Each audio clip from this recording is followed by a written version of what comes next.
Sa tuwing nakakakita ng aksidente sa kalsada ang lalaking ito, ang una niyang iniisip ay hindi ang tumulong. Ang una niyang ginagawa ay mabilis na alisin ang mga pako sa kalsada, mga pakong siya mismo ang nagtanim noong nakaraang gabi. Mayroon siyang talyer na malapit lamang sa highway. Para kumita ng mas malaki, palihim siyang nagbubutas ng kalsada at naglalagay ng matutulis na pako upang mabutas ang mga gulong ng mga sasakyan at mapilitan ang mga ito na magpagawa sa kanyang tindahan. Bumuhos ang mga parokyana, at biglang umangat ang kanyang negosyo. Ngunit naramdaman ng kanyang asawa na mali ang ginagawa. Binalaan niya ito na balang araw ay maaari silang makulong. Ngunit habang dumarami ang pera, pati siya ay nadala ng kasakiman. Tumigil siya sa pagrereklamo at nagsimulang tumulong. Akala ng mag-asawa, tuluyan ang naging perpekto ang kanilang buhay. Isang gabi, napansin ng lalaki na naitulak ng mga truck ang mga pako sa gilid ng daan. Para pigilan ang mas maraming truck, nagpunta siya sa isang construction site at pinakiusapan ng mga trabahador na huwag dumaan sa highway. Ngunit dahil may legal na permit ang mga ito, siya ay inireport sa pulis. Pinakawala naman siya dahil wala naman siyang nasaktan. Bilang ganti, muli siyang nagkalat ng pako sa kalsada. Kinagabihan, isang mag-asawa ang nabutas ang gulong at napunta sa kanyang talyer.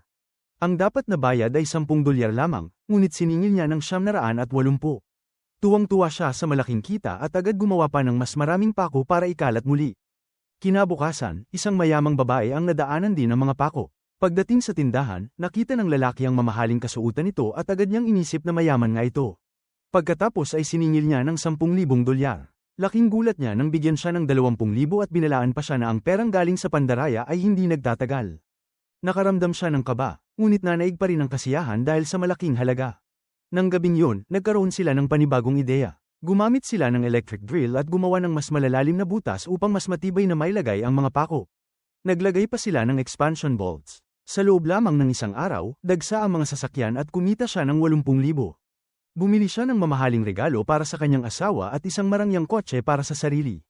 Pakiramdam niya ay tuluyan ang nagbago ang kanyang buhay. Ngunit makalipas lamang ang ilang araw, biglang nawala ang mayamang babae.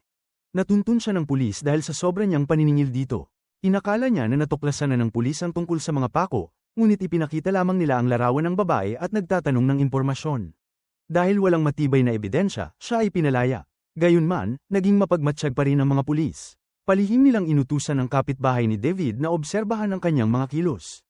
Isang gabi, may nakita si Paul na kakaiba. Ang asawa ni David ay bumalik sa gilid ng kalsada upang mag-drill ng mga butas. Hindi nito alam na may isang tao ng palihim na nagmamasid sa kanya. Shopee!